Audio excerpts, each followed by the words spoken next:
Buenas tardes, el día de hoy venimos a hablarles sobre nuestra investigación llamada Imaginarios sociales derivados de la pornografía en las masculinidades y feminidades de los jóvenes. Los investigadores participantes son Verónica Ávila, Laura Moreno, Alicia Ramírez y quienes habla Juliet Fuentes. Bueno, entonces en esta investigación se pretende indagar sobre los imaginarios que juegan en torno al consumo de pornografía en jóvenes de la Universidad Santo Tomás entre los 18 y los 25 años. Esto es una investigación cualitativa y se parte de un enfoque de corte psicoanalítico que provee la diferenciación entre lo porno y lo erótico. Para lo porno se ahonda en concepciones que se tenían antes sobre lo porno, que inició en los años 70, entonces lo porno tenía un significado completamente distinto, implicaba liberación sexual, conocimiento de los cuerpos, cosa que actualmente no, el porno no se ve así actualmente, y pues se hace también la diferenciación con lo erótico, porque se tiende a confundir lo erótico con lo sexual o lo erótico con lo porno, entonces es importante esa división, como conocer en qué se diferencia. Entonces, para esto se toman distintos autores como referencia, entre estos Marcuse, que tuvo bastante influencia de Freud, también se habla de Freud, de Lacan, de Jung, y hablamos de Jung porque este nos provee del concepto de imago, que en resumidas cuentas significa como la manera en que una imagen nos puede afectar a nosotros como receptores pasivos y de esta manera pues influencia tanto en nuestro imaginario como en los simbolismos de la psique.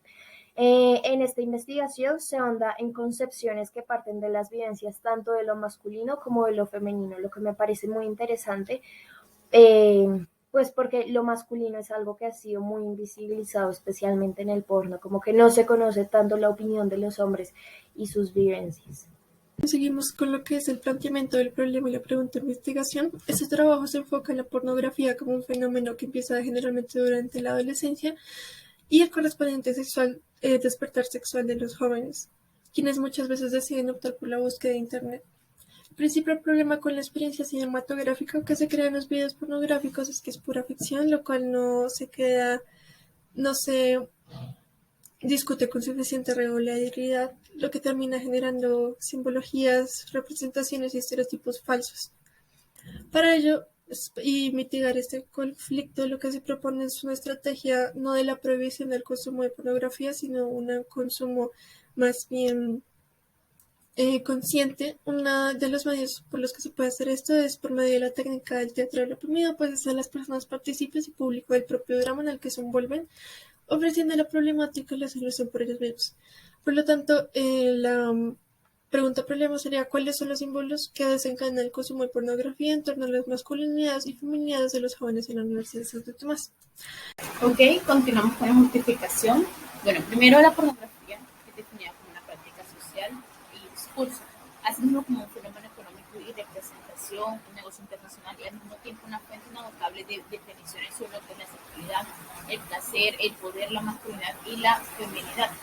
También esta es una fuente de definición de lo que es la mercantilización de los cuerpos, entre muchas otras simplificaciones. Una de las principales consumidores de pornografía son los adolescentes y obviamente los adultos jóvenes, que son la población de nuestra investigación. Otro punto que tuvimos en la justificación es que existe mucho poca educación sexual, tanto en los adolescentes como en los adultos jóvenes, puesto que su fuente principal de información sobre la sexualidad, sobre el sexo, es la pornografía, lo que refleja muchos de los simbolismos construidos tanto de la sexualidad como de lo femenino y lo masculino, puesto que esta pornografía genera una interpretación sesgada de la realidad, construyendo unas relaciones sexuales desiguales, actitudes compulsivas, instrumentalización de la sexualidad, visión de la mujer como un objeto, también una jerarquía de géneros y actitudes agresivas en el ámbito sexual. Este trabajo permite reflexionar tanto en torno a los imaginarios sociales que encontramos en esta población, los cuales, al no poder ser separados de la realidad y ser una construcción inherente a los procesos de comunicación, terminan afectando la manera en la que se desarrollarán estos individuos. Por lo tanto, y ya viene la importancia de esta investigación al ver esos significados vinculados a los comportamientos sexuales.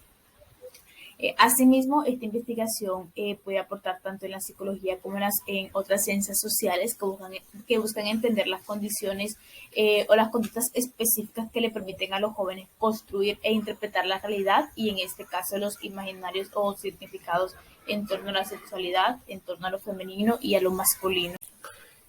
Como objetivos, el objetivo general de esta investigación es identificar los imaginarios que se desencadenan debido al consumo de pornografía en torno a las masculinidades y feminidades de los jóvenes de la Universidad Santo Tomás con el fin de proporcionar herramientas de reflexión y de educación sexual. Tenemos tres objetivos específicos. El primero es identificar de qué manera eh, la pornografía genera opresión hacia la mujer. El segundo es influir mediante el teatro del oprimido, la resignificación de lo que es la mujer y su cuerpo. Y en tercer lugar, hacer una reflexión en torno a las consecuencias negativas que origina el ver pornografía. Como el marco conceptual, es importante entender tres términos indispensables para nuestra investigación. El primero sería imaginarios sociales. Son herramientas de interpretación y conocimiento de la realidad social utilizadas inicialmente de manera individual, pero llegan a tornarse sociales al punto de hacerse común en un grupo de personas y al hacerse real. Esos imaginarios sociales llevan a la creación de nuevas significaciones. Es importante entenderlos, pues estos son definidos a partir de la forma de ser, pensar y actuar de las personas. En relación a la pornografía, estos imaginarios surgen a partir del acercamiento que se tiene a esta, lo cual puede llegar a permear en el quehacer de la persona e instalándose en sus prácticas sexuales y en su forma de ser. Continuando con la masculinidad y en relación a la pornografía, esta puede incluir imaginarios sociales de lo que significa esta masculinidad, la cual es entendida como una categoría social, una organización más o menos coherente de significados y normas que sintetizan una serie de discursos sociales que pretenden definir aquello que es el género masculino, el hombre y demás. Esta masculinidad es la forma correcta de ser hombres en las sociedades, donde predomina y se adopta esta visión hegemónica de la masculinidad que inevitablemente se ve influenciada por la pornografía. Finalmente, en la feminidad, esta es una distinción cultural históricamente determinada que caracteriza a la mujer a partir de una condición genérica y la define de manera contrastada, excluyente y antagónica frente a la masculinidad del hombre. Esta feminidad se ve influenciada a su vez por esta concepción de la pornografía. Entonces, aquí llegan todas esas construcciones que tenemos en cuanto a lo que es femenino, en cuanto a cómo debería ser el cuerpo, la forma de relacionarse y demás, que son estereotipos que se tienen hacia la mujer.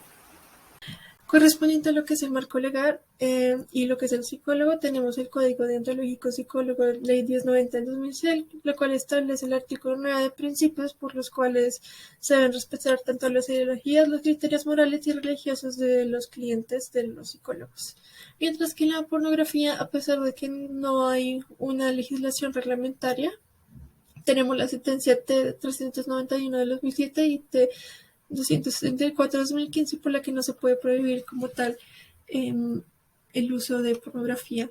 Tenemos una metodología cualitativa que, como lo definía Quevedo y Castaño en el 2002, es una investigación que se hace mediante relatos de personas, ya sean orales o escritas, donde también se pueden ver ciertas acciones, lo cual nos permitía a nosotros como investigadores conocer la diferencia de la postura que se da debido a una situación en específico, una situación compartida que tienen los sujetos en los cuales pues nosotros hicimos la investigación, que en este caso era hablar de pornografía. En segundo tenemos el método de investigación biográfico-narrativa, lo cual quiere decir que las personas mediante sus experiencias, también experiencias que otras personas les han contado, nos pueden contar más acerca de lo que es su posición y su postura respecto al tema de la pornografía y cómo ellos consideran que la pornografía puede influir en la sociedad y también en el primer encuentro sexual. En tercer lugar, pues teníamos la técnica del sociodrama y del teatro del oprimido. Se da por el desarrollo de generar una conciencia colectiva con todos los participantes donde cada uno pudiera tener un espacio de conversación e identificar los problemas que ellos iban viendo al pasar la obra de teatro, por decirlo de alguna manera. Para todo esto nosotros solicitamos que nos ayudaran 5 personas y esas 5 personas, 5 minutos, tenían que realizar esa eh, manera de identificar cómo iba a ser el personaje y cómo lo iban a interpretar. Debido a esto es porque no queríamos que fuera un papel preparado, sino que se identificaran las diferentes posturas que podía generar eh, este tipo de problemáticas o de situaciones comunes. Y por último, las técnicas que utilizamos fue el dibujo, preguntas y un workbook, que es una página donde alguien puede escribir anónimamente lo que piensa y lo que está sintiendo en ese momento. Consideraciones éticas, entonces tenemos el código deontológico, es decir, la ley 1090 del 2006, por el cual nos regimos todos los psicólogos y nosotros como psicólogos de formación debemos hacer respetar este código. Al hablar del código deontológico en específico, utilizamos los artículos 15 y 16, donde dice que no podemos juzgar a nadie por su raza, su género, orientación sexual, entre otras diferencias que nosotros identifiquemos. La ley 1581 del 2012 nos habla de cómo cuidar los datos de la persona y tener en cuenta que esta persona tiene dignidad y derechos humanos que nosotros como investigadores y como personas debemos respetar.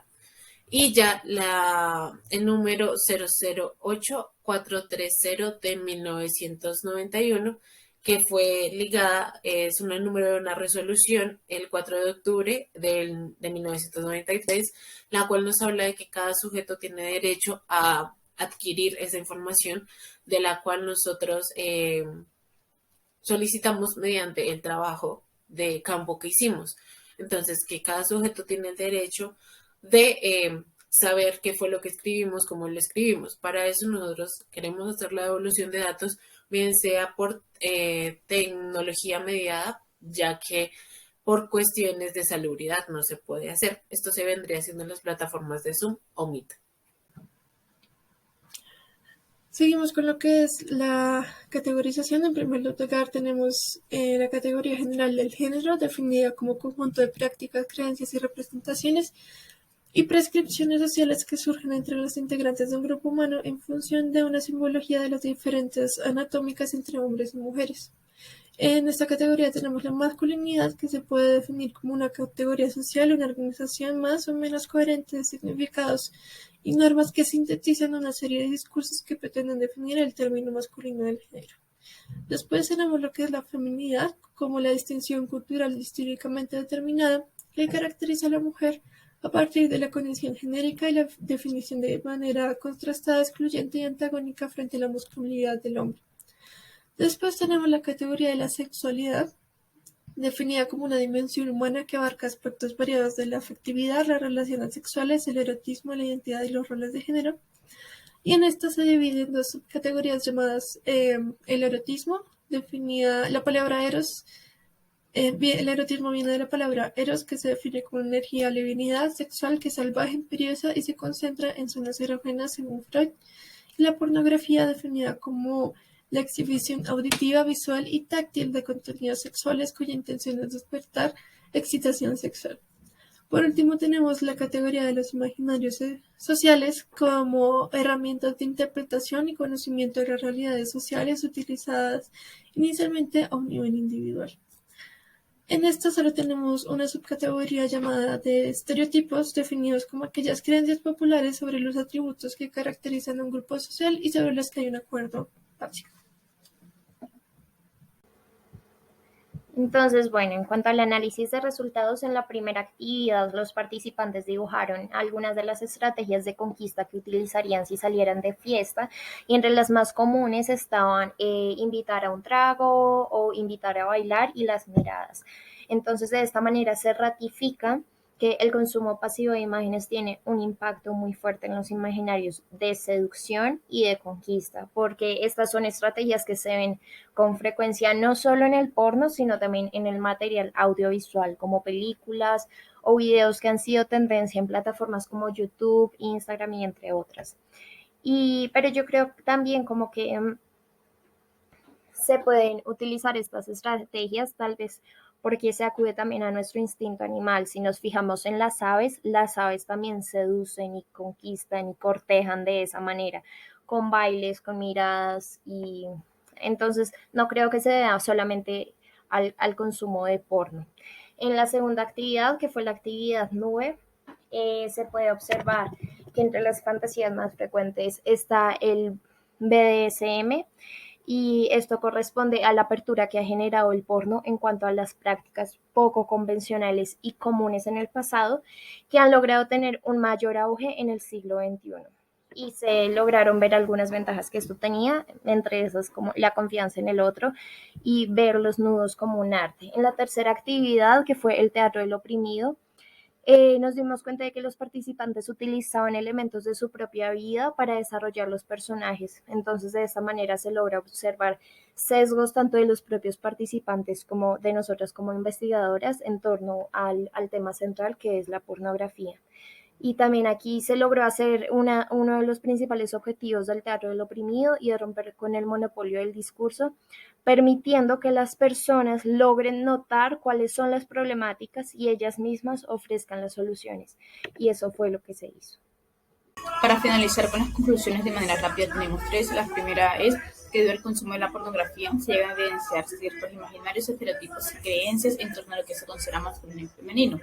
Por lo tanto, se van a atribuir ciertos roles y acciones esperadas a cada uno de estos dos en las relaciones sexuales. Por ejemplo, la durabilidad del hombre, que se cree que debe ser durante periodos largos de tiempo, en cuanto a los gritos y gemidos por parte de mujeres en el acto sexual, etc. La segunda conclusión es que, pues, a partir de la pornografía se llegan a evidenciar ciertas presión ejercida hacia las mujeres de lo que se considera un cuerpo perfecto, que es lo que se llega a visualizar en la pornografía.